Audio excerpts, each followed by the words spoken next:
Interrogative क्या था? Interrogative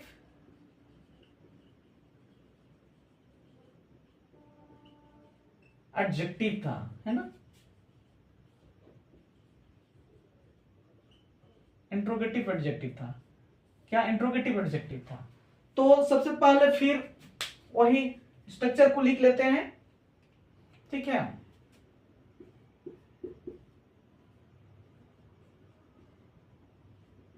structure को लिख लेते हैं।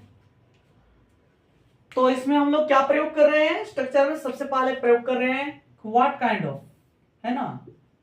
व्हाट काइंड ऑफ और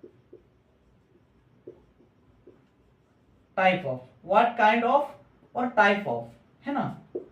उसके बाद में इसमें जो है कोई प्रोनाउन का प्रयोग करना है। कल तो हम लोग नाउन का प्रयोग भी किए, प्रोनाउन का। यहाँ पर नाउन या प्रोनाउन में से जो है, इसमें नाउन भी मैं लिख लेता हूं, नाउन, नाउन या प्रोनाउन। तो उसके बाद यहाँ पर क्या हो जाएगा? एच भी। एच भी मतलब क्या समझ में आ रहा है? एच भी मतलब, एच भी का मतलब हेल्पिंग वर्ब, है ना? उसके बाद इसमें क्या आएगा? ये सब्जेक्ट आएगा। उसके बाद अदर वर्ड हम लोग लगा सकते हैं, ठीक है। ये सेंटेंस रहा, हम ये स्ट्रक्चर सीखे, है ना? कल जो है हम लोग सेंटेंस के थ्रू से सेंटेंस को कैसे बनाते हैं, इसको ये आसान तरीका हम लोग ने सीखा। थोड़ा सा ये ऐसे भी स्ट्रक्चर बनता है, स्ट्रक्चर आप सीखे रहना है। कल को जो हम ये स्ट्रक्चर को एडवांस में या इस स्ट्रक्चर को आप फिर आगे जैसे पढ़ेंगे ना, तो ये सब फिर इसको सीखना पड़ेगा, ठीक है। तो हम सबसे पहले देखते हैं, इसका एग्जाम्पल को देखते हैं। तो एग्जाम्पल को हम लोग देखें, एग्जाम्पल है तो पहले हम लोग लिख लेते हैं, उसके बाद समझते हैं, ठीक है।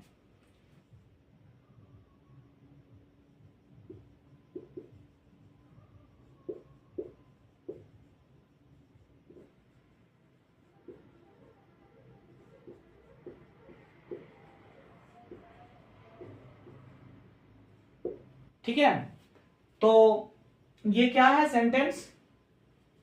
वह किस प्रकार का व्यक्ति है, तुम किस प्रकार के आदमी हो, आदमी या व्यक्ति तो समान होगा ना। हम लोग किस प्रकार के इंसान हैं, वे लोग किस प्रकार के छात्र हैं, सीता किस प्रकार की लड़की है। ये हमारा सेंटेंस है, ठीक है। चलिए आप इसको बनाने का प्रयास करेंगे। तो सबसे पहले क्या, वह किस प्रकार का व्यक्ति है, तो क्या हो जाएगा? व्हाट काइंड ऑफ, क्या हो जाएगा? What kind of. उसके बाद व्हाट काइंड ऑफ पर्सन, मतलब व्यक्ति हो जाएगा। What kind of person is he, what kind of person is he, है ना।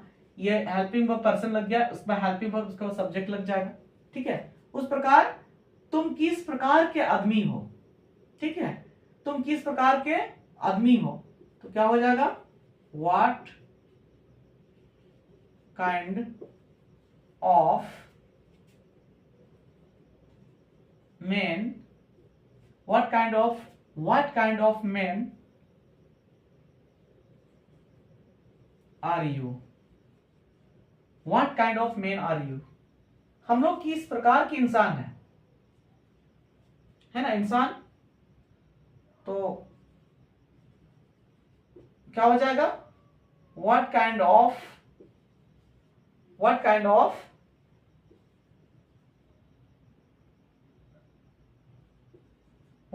पर्सन बोलो या मेन बोलो, what kind of person are we, है ना। उस प्रकार वे लोग किस प्रकार के छात्र हैं, तो व्हाट काइंड ऑफ स्टूडेंट,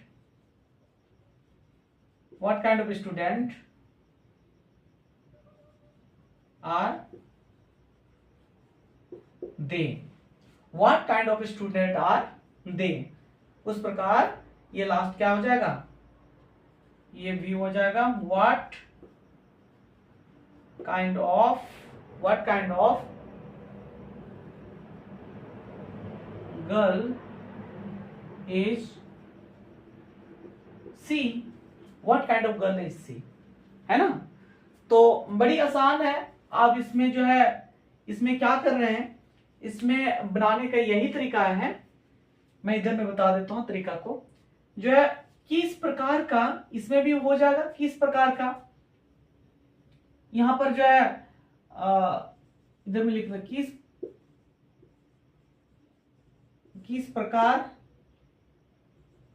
का डेस, यहां पर जो से भरना है, क्या है यहां भरना है, और इस प्रकार तरह तरह के वर्ड्स भरना है। जो हम लोग ने कल इस प्रकार का जो WHO सॉरी क्या था, हम लोग डू डज का प्रयोग किए हुए थे। तो ये कंटिन्यूअस टेंस में बोल सकते हैं, या सिंपल सेंटेंस के जो टेंस में प्रेजेंट टेंस का सिंपल सेंटेंस का स्ट्रक्चर से ये बन रहा है। तो किस प्रकार का डेस है ना। तो यहां पे मैं बता दूं, जैसे ये जो है, ये जो जितने भी हमारे सब्जेक्ट है ना, सब्जेक्ट मीन्स समझ में आ रहा है, जो वाक्य में जो काम करता है, हम लोग ने सब्जेक्ट को पढ़ा है ना। जैसे I, we, you, he, she, it, ये सभी क्या है, सब्जेक्ट है।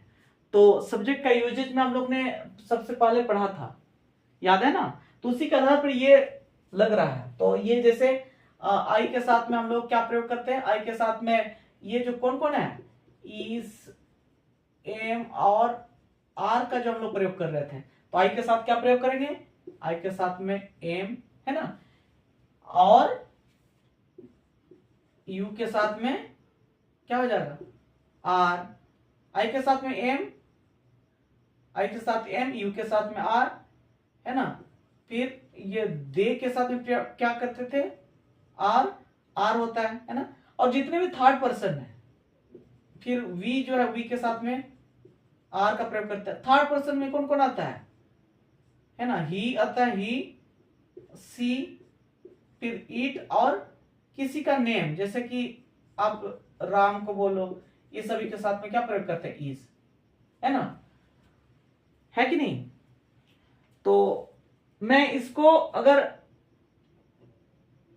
समझ नहीं पा रहे हैं तो इनको मैं फिर से मैं बता दूंगा। लेकिन अब जो है याद रखना इतना, ये प्रश्न कोई जो है आप लोग एब्सेंट है, तो आप लोग का जो है क्लास छूट गया होगा, तो मैं उनको मैं बता दूंगा ये वाला, ठीक है, मैं बाद में बता दूंगा। अभी याद करके रखना, आई के साथ में एम, यू के साथ में आर, दे के साथ में आर, फिर वी के साथ में आर, और जितने भी ये सभी क्या है, थर्ड पर्सन, ये सिंगुलर नंबर है ना। तो इनके साथ में इज का प्रयोग करेंगे, है ना। तो आप सभी को तो ये याद ही होगा, मैं हमेशा बोलता रामू काका, तो आप याद किए हुए ना रामू काका को। तो रामू काका का अगर स्टोरी आपको याद है तो फिर ये भी आपको याद होगा ना, है ना। अब जो भी एब्सेंट है तो हम उनके लिए भी हम अब दूसरा दिन पढ़ा देंगे, ठीक है। तब तो पहले इसको एक बार नोट कर लीजिए, और हम लोग इसको और क्वेश्चन बनाने का प्रयास करेंगे। फटाफट इसको नोट करिए,